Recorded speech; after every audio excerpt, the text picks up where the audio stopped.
Hi, good morning, everyone. I think we'll get started if we're all ready to go. It's just a minute early, so I think it's not terrible timing. So, good morning. Thank you so much for taking the time to attend today's session. I'd like to talk to you about innovation and how we can help support that and achieve that through the medium of language training. So, I'm Huw Carter. I'm a senior language consultant with Rosetta Stone. My background is in linguistics, particularly second language acquisition. I am very aware of how difficult it actually is to learn a foreign language, but also equally very aware of how useful that particular skill set can be. For those of you who are unfamiliar with Rosetta Stone, we are a digital language provider. We've been in operation now for nearly 30 years. Why that's quite interesting is that we have a very unique visibility on the way in which people learn languages. We have had millions of learners annually for 30 plus years, and every click within our platform is a data point. So that gives us a viewpoint on the way in which people learn languages, and more importantly, how it can actually impact their personal and professional lives. So it's worth, if I can get the clicker to work, it's worth starting by defining what we mean by innovation. So really fundamentally, I know we can define this in a number of different ways. I know this is a bit of a buzzword, but it's worth just addressing this to begin with. But essentially, we're talking about empowering your employees to do better in their day-to-day environment, to create a competitive edge. Now, it's probably not all that surprising or surprising to learn that the standard of language skills in the United Kingdom is quite poor. That unquestionably leaves us at a competitive disadvantage. Where our European cousins can speak multiple languages, it's quite normal to speak 2 languages. I have a very good friend who lives in Luxembourg. Just by the nature of where he lives, he speaks 5 languages. The first thing he does when he sits down to dinner with his family is decide which language they're going to speak that day. So that certainly doesn't happen in the UK, but he's able to operate at a professional level in multiple languages, which again, unquestionably, is a competitive advantage, especially when we are talking about international organizations that work across teams, across borders, multiple different languages on a day-to-day basis. Struggling with this clicker. There we go, hang on. So, we've gone slightly too far. The impact of doing nothing. Within the United Kingdom, like I said, language skills are poor. If we don't do anything to address that, we are going to be at that competitive disadvantage. The reality is that language barriers are very real. There are multiple myths that have arisen within the language world. Are you all still able to hear me okay? I'm not sure if this mic's dropped yet. One of the most common myths I hear on a day-to-day basis is that everyone speaks English. You only need to quickly look at the numbers to understand that this just simply isn't true. We're roughly 7.5 billion people on the planet today, of which about 1.5 billion people will speak English. Now that's predominantly as a second language, so that's about 20% of the world's population will speak English as a second language. Only 4.8% of the world's population will speak English as a first language. So you've got a situation where only 20% of the world, English is the common denominator of languages, it's the lingua franca within business. So we need to really be thinking about English language skills within international organizations. So you have a situation where only 20% of the world's population will be able to converse on any day-to-day basis. And of that 20%, only 4.8% are native speakers. So we're going to have forms of language barriers there. Before we start to address some more serious stuff, I thought it'd be quite interesting just to go through some of the more famous language faux pas that have come up in recent years. This clicker's not doing me too many favors, so I might come away from that. So the first one that we may have seen, KFC, a number of years ago, decided to launch in China their quite famous phrase, "It's finger looking good." They translated this directly into Mandarin, and it came off that it's so good that you eat your fingers off. So not a particularly good example of a translation within China. Another quite famous example, I think this is probably my favorite, Pepsi, launched in Taiwan. This was probably in the mid to late 90s, so a few years ago now. You're in the Pepsi generation. Come alive with Pepsi was the slogan that they went for in Taiwan. Poor translation led to that being communicated as, it brings your ancestors back from the dead. Again, quite an impactful idea of how language barriers are very real and how it can impact your day-to-day business. We've got a couple of others just to quickly run through. Parker pens, it won't leak in your pocket and embarrass you. Is there any Spanish speakers in the audience at all? So, embarazar, we're familiar with the verb embarazar. It won't leak in your pockets and make you pregnant. Embarazar is a Spanish word to become pregnant. So not a particularly good example, again, of the impact of poor language skills. So I'll leave you with one more. General Motors, again, this is Spanish related. Nova, the Nova car, they launched that in Mexico. Nova in Spanish means no, it won't go, no go. So it's not a particularly good advertisement for a car in a Spanish-speaking market. Language barriers are very real. If they're not addressed properly, it can impact the way you do business in foreign countries. Again, English language is a predominant.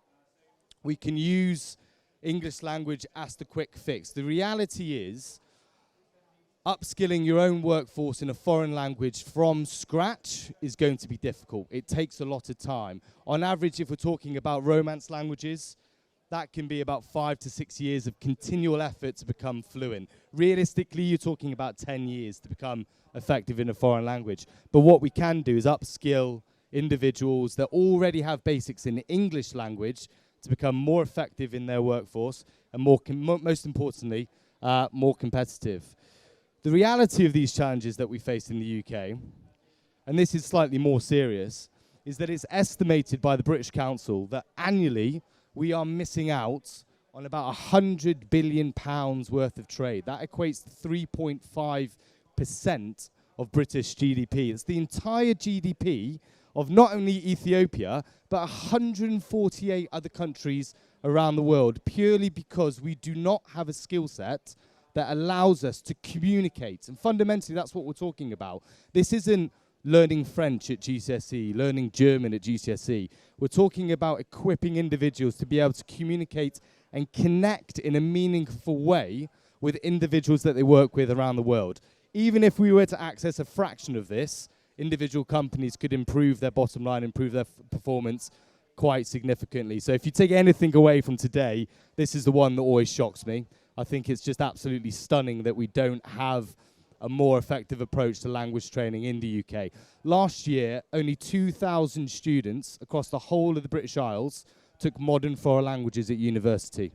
2,000. So if you're looking to hire individuals with any form of language skills in the UK, the reality is you're going to struggle. So immediately we're looking further afield. We're looking abroad to hire people from Europe that already have these language skills. And again, I keep coming back to the point that in the professional environment, where we see a lot of requirements is upskilling English language because it's the quickest common denominator, again, just to give you that competitive advantage. So I will come round to talk about innovation slightly, because I know that's the main point of today's talk. But fundamentally, we are, in the UK, completely ill-equipped to compete on the foreign stage at the moment. 3 out of 4 people in the UK cannot speak a foreign language at all. Even those individuals that can, it's not up to a particularly great standard. But what we're already seeing is that organisations in the UK are eyeing up foreign markets. 71% of business leaders are planning to grow their business in foreign markets. The reality is, I don't know how they're going to do that if you cannot communicate effectively in those market spaces. So there's a huge amount of pure capital that's on the table available to be dealt with there. But fundamentally, British employees are just not equipped at the moment to deal with operating in foreign markets. Again, if you'd like to discuss any of this more, please come over to the stand 26 afterwards and I'm happily to explain things in a bit more detail. The reality is, I know, again, digital transformation is a bit of a buzzword now, but it's worth addressing. It's a very effective modality in which we can instruct modern foreign languages. Using technology to enhance the learning experience leads to better outcomes.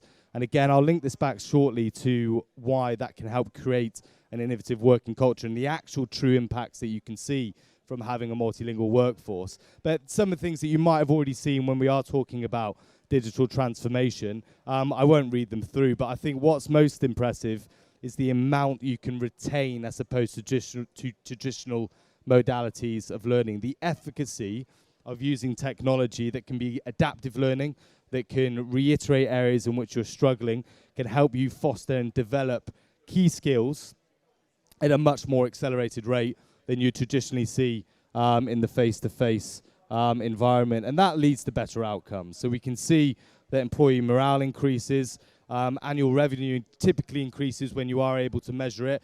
I will throw a caveat out there. Any form of soft skill development is very difficult to quantify in terms of numbers. We can look at qualitative data, and that can have a great impact. NPS scores is a great example of how that can positively impact the organization. And obviously in the world that we're living in today, being green is quite a concern. It's a massive benefit when it comes to reducing carbon footprints. You're not having to travel purely to face-to-face meetings, face-to-face classrooms, even group classrooms, so we're able to reduce that sort of carbon footprint. So in terms of what has language got to do with motivation, what's it got to do with innovation? It's a very good question. At this point, I really challenge you to think, again, it's not GCSE learning French. If you replace language training with the word communication, it starts to become a lot more important. It's a stronger imperative. It's something that needs to be addressed more effectively. What we're talking about is your individuals within an organization being able to communicate effectively on a day-to-day basis across borders. I'm sure in the last couple of years with COVID, everyone's had multiple experiences on webinars, on team meetings, etc., where communicating is harder when through the lens of technology. So if you add language barriers onto the top of that again, you're going to struggle further. And again, this is all time, it's all effort, fundamentally it's all money at the end of the day. So we're really looking at developing those skill sets to avoid things that really just shouldn't be happening on a day-to-day basis. So like I said, Rosetta Stone has been in the market for over 30 years. In that time, we've collected a huge amount of data on the way in which people learn languages and the way in which it affects their lives on the day-to-day basis. So every couple of years, we'll do a nice big survey and try and understand the actual impacts of what's going on. So this is when we're talking about innovation. And remember, I define that as a way of empowering your learners to be more competitive in the working environment. So firstly, I'd like to talk about engagement. The reality is here that when we are equipping with people with the option of learning foreign languages, and again, this tends to be focusing on, to be quite frank, on English language development, because again, this is where we have the biggest impact. But we see solid increases in engagement in the workforces. People are more interested in the job in which they do when they can communicate on a day-to-day basis more effectively. And again, if your language, particularly English language skills, if they're a little bit shaky, you become more anxious, you become less willing to go forward, to engage, to work harder, to communicate with people on that day-to-day basis. So we can engage our employees much more effectively. We can see across a number of different industries how that impacts, and of course job functions as well. But the main point here is that it's powerful stuff. People are much more engaged in their work when they can do it more effectively. Again, I think one of the biggest challenges we tend to see working with international organizations is, how do you even know if you have a skill gap when it comes to languages? Where are those language barriers? People tend to hide away when they don't want to be exposed in these particular areas. So actually finding out where those skill gaps exist to begin with is very important. We can help through processes of language audits. It's a slightly different subject matter, but again, if that's of interest, please let me know and I can explain how we do that. But understanding where your problem actually exists is the first most important step.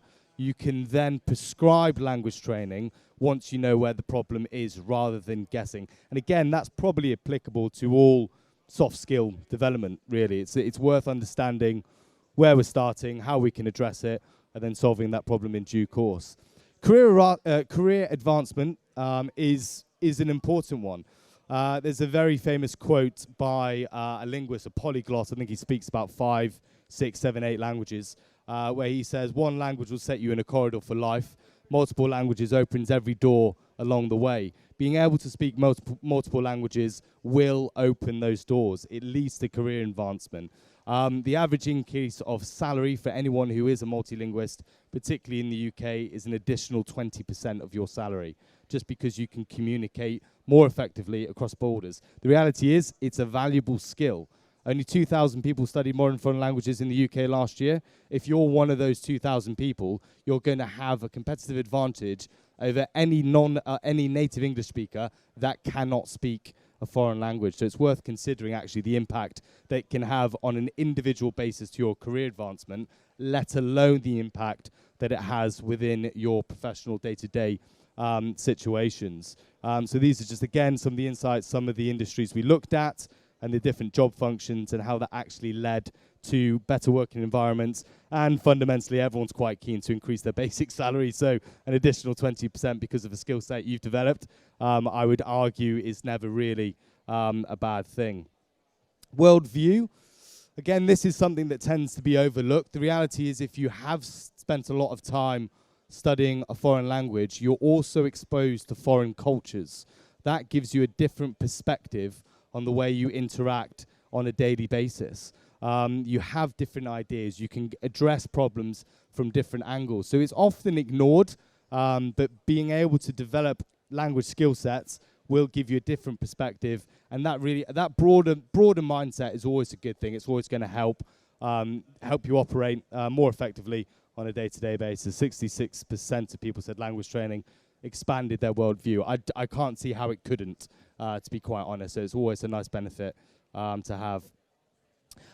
It's always worth understanding who in the workforce we are addressing. Millennials are always an interesting topic.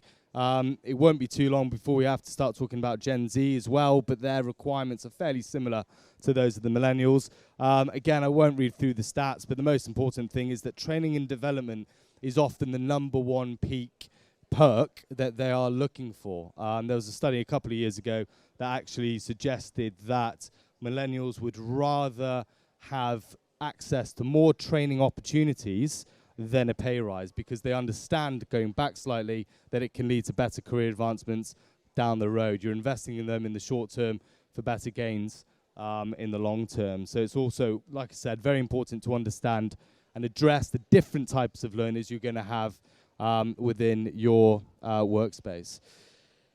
So it's very well and good talking about these things. How do you do it is another matter entirely. Effective language training is not a quick fix. Like I said before, if you're starting a language from scratch, a Romance language, you're looking 5 to 6 years. If you're studying more difficult languages, Hungarian, for example, is one of the world's hardest languages to learn from scratch. You're talking about 10, 15 years easy before you start to even get to a particular level of skill sets. So how do we address that is quite important. We need to make sure that learners are supported in an effective way so that they stay engaged. This is applicable, I'd say, to all forms of soft skill development. The reality is, the more time you spend studying, the more effective a learner you're going to be. So we want to create a structure that empowers those learners to be able to achieve the points that I've already mentioned. We want a system that is going to allow them to be more engaged, to have a better worldview, to be able to advance their career. So we create a structure where we start with understanding what impact language learning can actually have for your organization, identifying the specific needs, and then applying the training based on what those needs and requirements are. This will always lead to better learning outcomes. We're always going to have more engaged learners when we understand what it is. If we're taking something off the shelf, carpet bombing them with types of learning, it might work for some, but the reality is it won't work for all. And we need to be thinking about that when we are deploying this type of training. I always find this one quite funny. Ensuring technology is understood. It almost sounds a bit obvious, but there's so many organizations where I've worked with where I get asked the question, oh, they don't have laptops or phones. Can this work for them? No, is the answer. I don't know how you can access a form of digital training without technology, but you need to actually understand if your workforce has the capability to access this technology, and if they have an aptitude for using digital modalities of training, because not everybody does. It's worth considering. Setting goals, obviously what gets measured gets done, so we can understand how we can actually impact our learners. And then continuous support from there. That starts with messaging, encouragement, competitions. I worked with an organization a few years ago where they decided that the individual that had the most usage within a 6-month period would have a free flight weekend stay to the country of the language they were learning. We do offer Japanese, so I think they were quite nervous that just in case that was the learner, they'd be flying off to Tokyo for the weekend. I think they actually went to Barcelona in the end, so it's a slightly more cost-effective approach. But then finally, again, just making sure that we're checking in on people's learners, having those measurement systems in place is going to help. Like I said before, the reality is there's no quick fix to language training. It takes time, it takes perseverance, but it's about habit. If you're doing this 10, 15 minutes a day, you can become quite an effective learner quite quickly, and you build step by step, step by step. One of the nicest experiences, I know most people that's ever learned a foreign language, when they say the first time they dream in a foreign language, they really start to feel that they can do it effectively. So that's one of those stages that comes, and these key points of motivation helps you move forward further as well. So just to reiterate that, language training isn't easy. It takes time, it takes effort. But again, just coming back to that initial stat of £100 billion a year that we're losing, I'd quite strongly argue that it's worth the investment, bearing in mind that English language training tends to be the quickest fix when we're doing this. So what impact does this have? And again, I've kind of reiterated this a number of times already, but it allows us to connect in a meaningful way. Fundamentally, we're talking about human interactions, human connections, and we all know those individuals with which you have good rapport, good human connections, you work much more effectively with. The impact of even just learning a basic phrase in someone's language goes such a long way. If you ever travel for business again to a foreign country, I hope you do, please learn a couple of phrases in their language and just start with that. You'll be amazed at the impact that actually has. I spent a number of years living and working in Spain. When I first went, I couldn't speak a single word of Spanish. You start from the beginning, and it's people's hospitality when you show intent is quite phenomenal, and you really do have a wonderful experience when you work towards that. But fundamentally, what this allows you to do is create progress within your workforce. Individuals are 70% more likely to say that they feel more confident working with teams when their training is supported. 71% say that language training has helped them perform better in their job function. Again, remember that this won't be everybody. Within a typical organization, we tend to see about 10 to 15% of individuals might need some form of language support. But those individuals that do need it, like I said, that do work across borders, will see an improvement in the way in which they're able to perform. 63% feel more engaged in their workforce. So like I said, we've got a huge library of numbers here, but it's very easy to get wrapped up in it. The final numbers I'll share with you today is the fact that it does allow you fundamentally, we are operating in the business environment, creating bottom line revenue is always going to be important. Increased performance leads to increased productivity, which leads to better results for your bottom line. We do see improvements in customer service as well. And loyalty is also a very interesting consideration as well. Turnover costs organizations a huge amount. If you're able to support them, feel more engaged and valued in the workplace, you can save a huge amount of capital with individuals not jumping ship fundamentally. So I'll leave that there. I hope that's been slightly insightful, just to give a bit more of an impression on the state of languages, not only in the UK, but across Europe. And again, that's a small segment of what is actually going on. If you'd like to learn a little bit more around Rosetta Stone and how we can support effective language training in your organization, we are over at stand 26. Even if you'd just like to come and talk about your language learning experience, I always love to hear it. So please do feel free. But thank you very much for attending. Like I said, if you want to come over and ask any questions, please do. I hope that's been insightful and useful to you all. It's been a pleasure speaking. So thank you very much. Have a good day. Cheers now.